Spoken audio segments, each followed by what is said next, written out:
Perkenalkan saya Nova Robaja. Kami perwakilan kelahiran dari 44 Aceh Besar dengan judul penuhnya Dominasi Maskulin Tanpa Figur Ayah, Eksplorasi Pola Pikir Patriarkis Remaja Fatherless di Aceh. Data UNICEF dan BKKBN menunjukkan bahwa ketidakhadiran ayah baik fisik maupun emosional telah menjadi persoalan yang nyata. Di Aceh, absennya ayah memiliki dampak yang lebih dalam karena ayah adalah simbol wali, pelindung, dan penjaga nilai dalam sebuah keluarga.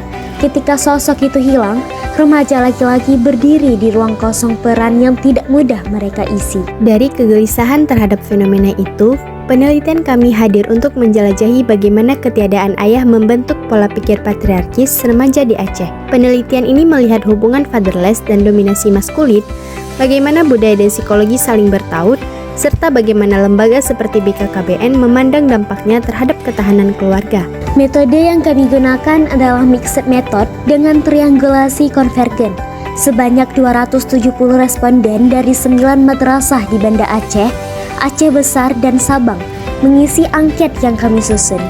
Dan 27 diantaranya kami wawancarai lebih dalam. Pengumpulan data dilakukan secara sistematis selama 2-5 hari di setiap madrasah menggunakan instrumen yang telah divalidasi, yaitu angket, wawancara mendalam, observasi terstruktur, dan studi dokumentasi. Teknik analisis data dilakukan dengan cara paralel dan terintegrasi dalam mendukung desain triangulasi konvergen, yaitu analisis data kuantitatif, analisis data kualitatif, dan triangulasi data sebagai sintesis akhir.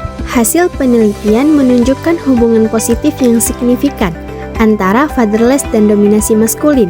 Semakin tidak hadirnya figur ayah, semakin kuat kecenderungan remaja mengadopsi pola pikir patriarkis. Mereka lebih yakin bahwa laki-laki seharusnya memimpin, mengatur, dan memegang otoritas. Dan temuan paling penting adalah bahwa ayah yang absen emosional memberikan dampak yang paling kuat, jauh lebih kuat dibanding ayah yang sekedar tidak hadir secara fisik. Dari wawancara, kami melihat gambaran yang lebih manusiawi. Banyak remaja yang membayangkan ayah sebagai pahlawan, sosok yang tegas, kuat, dan menjadi sandaran. Ketika figur itu hilang, sebagian remaja mencoba mengisi kekosongan itu dengan menampilkan maskulinitas yang keras. Mereka menolak menunjukkan luka dan memilih dominasi sebagai cara membuktikan diri. Inilah mekanisme kompensasi psikologis. Kerentanan dibalas dengan keinginan untuk tampil superior. Namun, tidak semua kisah bergerak ke arah yang sama. Beberapa remaja, terutama yang berasal dari keluarga broken home, justru tumbuh menjadi pribadi yang lebih reflektif. Budaya Aceh turut menjadi ruang yang mempengaruhi perkembangan itu. Kanun Aceh, materi fikih, dan struktur sosial yang menempatkan laki-laki sebagai wali memberi legitimasi bagi maskulinitas hegemonik.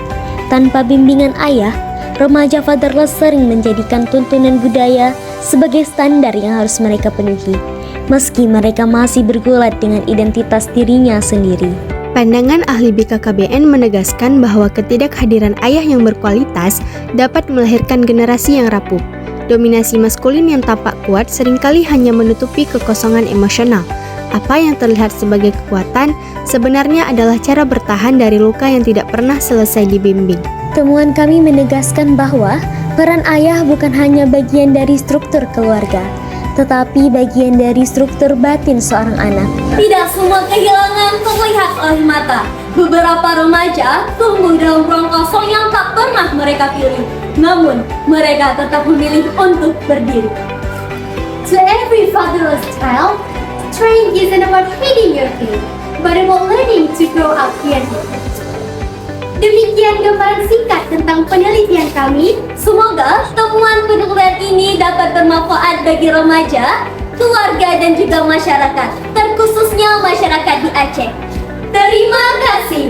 Wassalamualaikum warahmatullahi wabarakatuh.